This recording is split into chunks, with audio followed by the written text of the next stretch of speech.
Hi everyone, welcome to NEET legends. मैं हूं आपकी बायोलॉजी एडुकेटर अंबिका शर्मा और आज की इस वीडियो में हम लोग बात करेंगे स्ट्रैटेजी की, उन टिप्स एंड ट्रिक्स की जिसकी मदद से आप अपना बायोलॉजी का स्कोर बूस्ट कर सकते हैं लास्ट के 70 डेज में। बहुत रियलिस्टिक बातें होंगी बच्चे, कुछ भी हवा में नहीं होगा, आप सब रिलेट कर सकते हैं। और ये मैं आप लोगों को अपने खुद की पढ़ाई के एक्सपीरियंस प्लस आप लोगों को अपने स्टूडेंट्स के एक्सपीरियंसेस के साथ रिलेट करके चीज़ें बताने वाली हूँ। बहुत सिंपल सी चीज़ है। अगर आप नीट के एग्जाम की बात करें, हमें बहुत अच्छे से पता है कि बायोलॉजी 50% सिलेबस बना रहा है।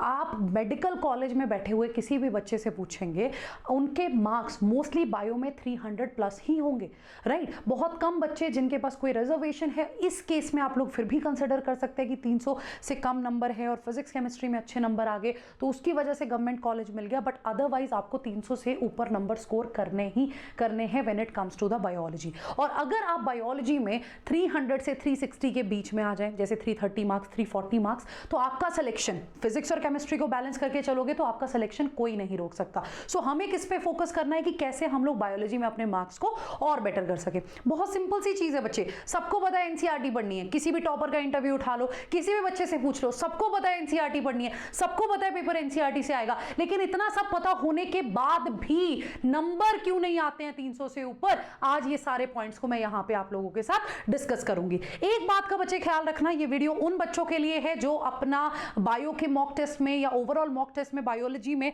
100 से 150 के बीच में या 180 के बीच में स्कोर कर रहे हैं, या समवेयर 150 से लेके 250 300 तक स्ट्रगल कर रहे हैं लेकिन उससे ऊपर नहीं बढ़ पा रहे। सो यहां पर आप लोग बहुत इजीली देख सकते हो। देखो, आपको मिनिमम 120 नंबर फिजिक्स में चाहिए, 120 नंबर केमिस्ट्री में चाहिए।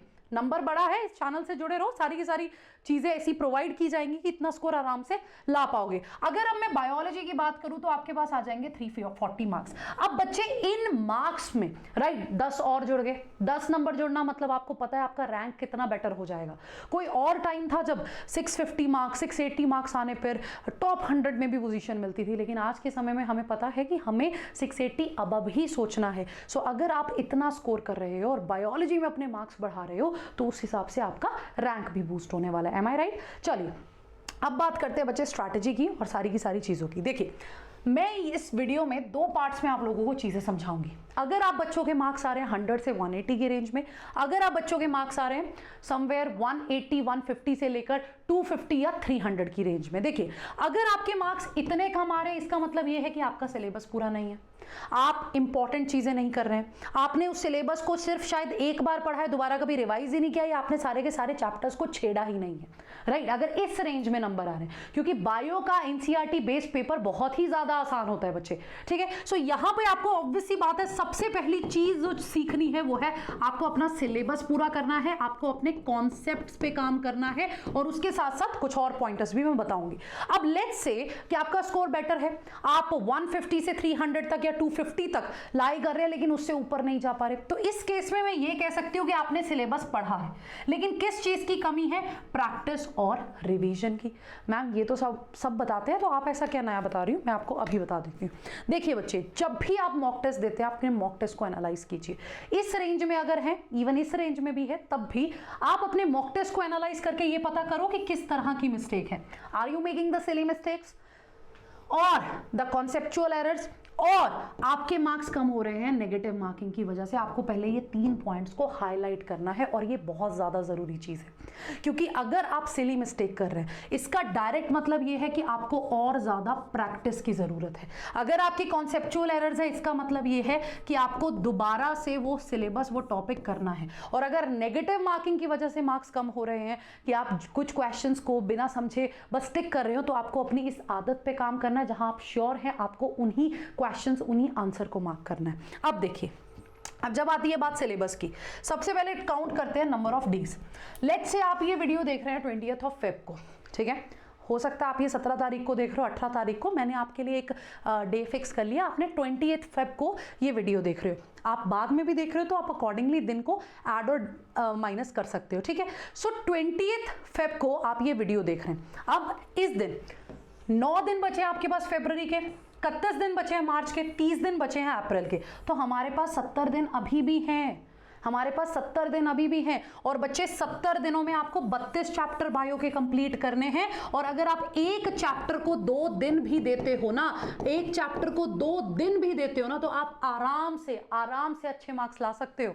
अब कई बच्चे बोलेंगे मैम सिर्फ फिजिक्स केमिस्ट्री का क्या करें, बायो ही थोड़ी पढ़नी है। तो बच्चे आपको अपने दिन के सिर्फ 2 से 3 घंटे, मैं आपसे ये नहीं कह रही कि आपको पूरा दिन इसमें इन्वेस्ट करना है, अगर आप अपने दिन के 2 से 3 घंटे भी देते हो और जैसे मैं कह रही हूं वैसे अगर आप एनसीईआरटी पढ़ते हो, वैसे रिवीजन करते हो, मार्क माय वर्ड्स, आपके 300 प्लस नंबर आने से कोई नहीं रोक सकता। अब यहां पर देखो, सबसे पहली बात है, अगर आप इस कैटेगरी में भी थे, राइट, 100 से 180 नंबर वाली, तब भी आपको आपके सिलेबस पूरा करना है। लेकिन आपको क्या पूरा करना है बच्चे, आपको स्टार्ट करनी है सबसे इंपॉर्टेंट चीजें। क्यों सबसे इंपॉर्टेंट चीजें स्टार्ट करनी है, यहां पे मैं आपको एक पेरेटो रूल बताऊंगी, 80-20 का प्रिंसिपल। कितने बच्चों को ये 80-20 रूल पता है? पता है तो बहुत बढ़िया है, वरना मैं आप लोगों को बहुत सिंपल सी भाषा में ये 80-20 रूल एक्सप्लेन करती हूँ बच्चे। एज पर दिस रूल, आपके पेपर में जो आपका 80% जो MCQs आएंगे ना, वो आपके 20% सबसे इंपॉर्टेंट सिलेबस में से आने वाले हैं। आप इस चीज को अपनी लाइफ के किसी भी इवेंट के साथ रिलेट कर सकते हैं कि जो 80% चीजें हमारे साथ रहेंगी वो शायद उस 20% इनपुट की वजह से है, जो 80% आप आउटपुट रिसीव करते हो। और ये रूल किसी भी एग्जाम में अप्लाई हो सकता है, लाइफ के किसी भी चीज में ये रूल अप्लाई हो सकता है, राइट। सो आपका 20% सिलेबस इतना ज्यादा इंपॉर्टेंट है कि वो आपका 80% पेपर बनाने वाला है, और यही हमें करना है। आप एक बहुत सिंपल सी एग्जांपल लेके चलो अपने बोर्ड एग्जाम्स की, राइट। इवन अगर आप बोर्ड एग्जाम्स दे भी रहे हैं, मुझे पता है कई बच्चे कहेंगे मैम हम बोर्ड एग्जाम्स दे रहे हैं, तो ये स्ट्रैटेजी आपको बोर्ड एग्जाम्स में भी मदद करेगी। सो अगर आप अपने बोर्ड एग्जाम्स दे रहे हैं, आपने पूरा साल पढ़ाई नहीं किया, आपको पता है पेपर के 3 दिन पहले सबसे इंपॉर्टेंट टॉपिक्स को उठा लोगे, आपके 70 से 80% नंबर कहीं नहीं गए।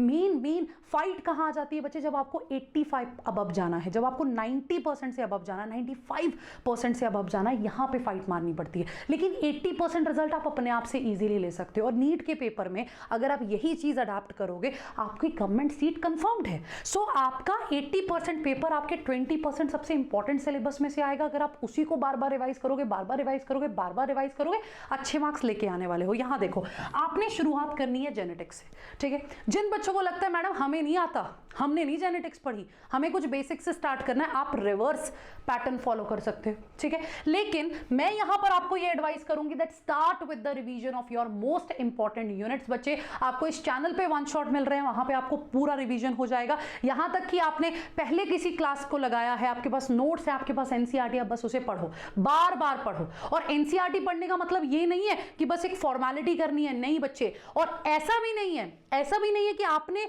हर एक चैप्टर को उतना ही टाइम देना है, बिल्कुल नहीं। आपने पहले पढ़ा है, आपने शॉर्ट नोट्स बनाए हैं, आप उन शॉर्ट नोट्स को उठाइए, आप समरी कीजिए। मैं आपको एक्टिव रिकॉल भी बताऊंगी। लेकिन सबसे पहले ये स्पेशली जो 100 से 150 की कैटेगरी में आते हैं वो बच्चे ध्यान से सुनेंगे। सबसे पहले स्टार्ट करो विद योर जेनेटिक्स। 2 चैप्टर्स उठाओ, यहाँ पे जेनेटिक्स के 2 चैप्टर्स उठाओ। तुम्हारा principles of inheritance, molecular basis, majority of questions will come from that part. अब क्योंकि तुमने जेनेटिक्स पढ़ लिया, अच्छी खासी जेनेटिक्स पढ़ ली है, तुमने रिवाइज कर लिए, तुमने इसमें क्या किया, तुमने ठीक है 1 शॉट लगा लिए, तुमने नोट्स बना लिए, शॉर्ट नोट्स बना लिए, तुमने एनसीईआरटी को एक बार अच्छे से रीड कर लिया, तुमने पीवाईक्यू सॉल्व कर लिया, ये वाला पैटर्न फॉलो कर सकते हो, ठीक है। और यहां तक कि बच्चे सिर्फ और सिर्फ अगर पहले पढ़ा है तो शॉर्ट नोट्स पढ़ लो। आपने ये 2 चैप्टर्स किए, आप जाओ रिप्रोडक्शन के यूनिट में। क्यों मैम, क्यों सीधा बायोटेक में नहीं? जेनेटिक्स और बायोटेक तो रिलेटेड है, आई नो साथ में पढ़ोगे तो ज्यादा सिलेबस कवर करोगे। लेकिन बच्चे एक सैचुरेशन आ जाता है, आप सेम तरह की चीजें बार बार पढ़ रहे हो। आप ये जेनेटिक्स के बाद रिप्रोडक्शन के यूनिट में आओ, जहां हमारे पास 3 चैप्टर्स हैं, human reproduction, reproductive health, sexual reproduction in flowering plants. और तीनों चैप्टर्स में से आपको पता है बहुत ज्यादा क्वेश्चन आएंगे और तीनों चैप्टर ईजी एंड इंटरेस्टिंग है। पीवाईक्यू से बाहर कुछ नहीं आएगा, आप इसको इस तरह से रिवाइज कर सकते हो। फिर बायोटेक का कंप्लीट यूनिट, प्रिंसिपल और प्रोसेसेस में टाइम लगेगा, एप्लीकेशंस इमीडिएटली कंप्लीट हो जाएंगे। और बायोटेक से बचे 2022 के पेपर में या 21 के पेपर में 11 क्वेश्चन थे, मतलब 44 मार्क्स। सो ये यूनिट हमने बिल्कुल नहीं छोड़ना है। सो जेनेटिक्स से आप लोग एक्सपेक्ट कर रहे हो, इन 2 चैप्टर से आप कम से कम कितना एक्सपेक्ट कर रहे हो? आप कम से कम 11 से 15 क्वेश्चन एक्सपेक्ट करो। यहां इन तीनों में से बच्चे आप लोग 8 से 10 क्वेश्चन एक्सपेक्ट कर रहे हो, यहां पे आप 10 से लेकर 15 के बीच में क्वेश्चन एक्सपेक्ट कर रहे हो। देन ह्यूमन फिजियोलॉजी, सबसे इंपॉर्टेंट यूनिट 15 से 17 क्वेश्चन तक आ सकते हैं। फिर इकोलॉजी बच्चे अगेन आपके पास 10 से 15 तक के क्वेश्चंस, यहां पर भी इसी तरह का हाल है। सो अगर आप ये अपने सबसे इंपॉर्टेंट यूनिट अभी शुरुआत में कंप्लीट कर लो, राइट, इसको अच्छा खासा टाइम देके अगर आप कंप्लीट कर लो बच्चे, तो ऑब्वियस सी बात है आप अपने बायोलॉजी के पेपर का मैक्सिमम पार्ट कंप्लीट कर लोगे। उसके बाद go to the cell chapter, right, cell cycle and cell division, biomolecules, बहुत ज़्यादा ज़रूरी चैप्टर्स है। सेल चैप्टर बहुत ज़्यादा ज़रूरी चैप्टर है। अगेन डायरेक्ट क्वेश्चन, सीधे marks. Then go for the diversity, go for the structural organisation. Diversity और स्ट्रक्चरल ऑर्गेनाइजेशन को मैंने लास्ट में रखा है क्योंकि आपको बहुत सारी चीज़ें याद करनी है। यहाँ से अगर आप अनाटमी की बात करो तो अनाटमी में आपको ये फायदा है कि अगर आपने सेक्शंस के बारे में उसके डिफरेंसेस कर लिए, आपका पूरा चैप्टर कंप्लीट है, राइट। आपको सेकेंडरी मेरिस्टेमेटिक टिश्यूज के बारे में पता लग गया, आपका एक और क्वेश्चन क्लियर है। So direct topic, direct question. So इस तरह से डिवाइड करो। Start with the conceptual part as of now, थोड़े से लाइट टॉपिक को बीच में करो, राइट बच्चे। एंड इस पार्ट में अगर आप उसको पूरे सिलेबस को कंप्लीट करते हो तो आप अपना मैक्सिमम सिलेबस पे आपकी कमांड आ जाएगी। और ट्रस्ट मी, मैक्सिमम क्वेश्चंस यहीं से आने वाले हैं, यहीं से आने वाले हैं। सो अगर मैं इस चीज को मानते हुए ये भी देखूं कि हर दिन 3-3 घंटे देके आप हर एक चैप्टर को 2 दिन दे रहे हो, तब भी आपके पास बहुत ज्यादा टाइम है, बहुत ज्यादा टाइम है बच्चे आपके पास जिसमें रिवीजन भी होगी और प्रैक्टिस भी होगी। आप ऑलरेडी यहाँ आपने संडे भी यूटिलाइज करना है। संडे को मॉक टेस्ट दे रहे हो, बाकी पूरा दिन क्या करोगे? एनालाइज उस पेपर को और रिवाइज, एनालाइज और रिवाइज। सो जो चैप्टर आपने आज पढ़ा है 3 दिन बाद उस चैप्टर को दोबारा रिवाइज करो। 3 दिन बाद नहीं कर सकते, 7 दिन बाद करो, ठीक है, लेकिन उसे रिवाइज जरूर करो। सो रिवाइज कैसे करना है बच्चे? रिवाइज कैसे करना है आपने उस पर्टिकुलर चैप्टर को? आपने सिर्फ उसके शॉर्ट नोट्स को और एनसीईआरटी में हाईलाइटेड पॉइंट्स को आप लोगों ने रिवाइज करना है, इससे ऊपर कुछ भी नहीं, राइट। एनसीईआरटी पढ़ते टाइम एक रूल याद रखना मेरा, एनसीईआरटी जब आप पढ़ते हो अब तो आपकी काफी हाईलाइटेड होगी, वहां पे जो जो स्टेटमेंट से पीवाईक्यूज बने हैं उन्हें पीवाईक्यूज लिख के उन स्टेटमेंट्स को बार बार पढ़ो, ठीक है। आप जो भी टेस्ट देते हैं that should be strictly NCERT based. जैसे हम लोगों की चाणक्य टेस्ट सीरीज आएगी आप लोगों के लिए, प्योरली एनसीईआरटी बेस्ड है वो, राइट। आप ऐसी बुक्स में से प्रैक्टिस कर सकते हो जहां पे एनसीईआरटी को fill in the blanks form में दिया है, ताकि आपको वो सारी चीजें एज सच याद होनी शुरू हो जाए। अल्टीमेटली ये सारा का सारा किसका खेल है बच्चे? मेमोरी का। और जो कॉन्सेप्ट आपको आता है आप उसको कितना सही अप्लाई करते हो, ये उसका खेल है। So this is what you have to follow for your biology and trust me, चाहे आप जिस मर्जी ब्रैकेट में हो, आपका स्कोर अच्छा आएगा ही आएगा।